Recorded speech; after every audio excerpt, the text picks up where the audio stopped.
আসসালামু আলাইকুম রহমতুল্লাহ। সম্মানিত দর্শক, আজকে আপনাদের সামনে চলে আসলাম ফিলিপাইনের ভিসা তথ্য নিয়ে। আমি টেক ট্রাভেলের পক্ষ থেকে মোহাম্মদ আব্দুল কাদের আপনাদের সামনে চলে আসলাম। এখন খুব সহজে ফিলিপাইনের ভিসা করা যাচ্ছে। আপনারা যারা ট্যুর করতে চান, ফিলিপাইনে অনেকদিন যাবত প্রোগ্রাম করছেন কিন্তু যেতে পারছেন না, ভিসা করতে পারছেন না জটিলতার কারণে, এখন আপনাদের জন্য খুবই একটা সুখবর যে ফিলিপাইনের ভিসা এখন খুব সহজে পাওয়া যাচ্ছে। আপনারা নর্মালি নিজেরা প্রসেস করলেও ফিলিপাইনের ভিসা পেয়ে যাবেন। এই জন্য আপনাদের তথ্যগুলো খুব সঠিক হতে হবে এবং তথ্যের সাথে ডকুমেন্টসের সাথে মিল থাকতে হবে। আপনাদের passport, voter ID card, profession details নিয়ে আপনারা চলে আসতে পারেন আমাদের টেক ট্রাভেল অফিসে, অথবা আপনারা নিজেরাও আবেদন করতে পারেন আপনারা ঘরে বসে।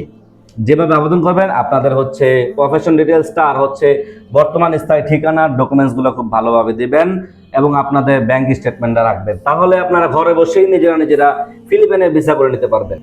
তো সম্মানিত দর্শক, আর দেরি কেন? আপনার স্বপ্নকে আজই আপনি পূরণ করে ফেলুন। তো সম্মানিত দর্শক, আর দেরি নয়, এখনই আপনার স্বপ্ন পূরণ করার জন্য আপনারা ফিলিপাইনে ভিসা করে নিতে পারেন। আপনারা চাইলে ফিলিপাইনের সর্বোচ্চ সুন্দর জায়গা এল নিডোতে যেতে পারেন, চকলেট হিলসে যেতে পারেন, বোরাকে দ্বীপে যেয়ে ঘুরে আসতে পারেন। তো সম্মানিত দর্শক, আর দেরি না করে আপনারা চলে আসুন টেক ট্রাভেল অফিসে, অথবা আপনি নিজে আবেদন করে ফিলিপাইনে ভিসা পূরণ করে আপনারা আপনাদের স্বপ্ন নিয়ে যান ফিলিপাইনের দিকে। ঠিক আছে সম্মানিত দর্শক, আজকে এই পর্যন্ত থাকবে। পরবর্তীতে আরো কিছু তথ্য নিয়ে আসবো। আমাদের সাথে থাকুন, আমাদের চ্যানেলকে সাবস্ক্রাইব করুন। ধন্যবাদ। আসসালামু আলাইকুম রহমতুল্লাহ।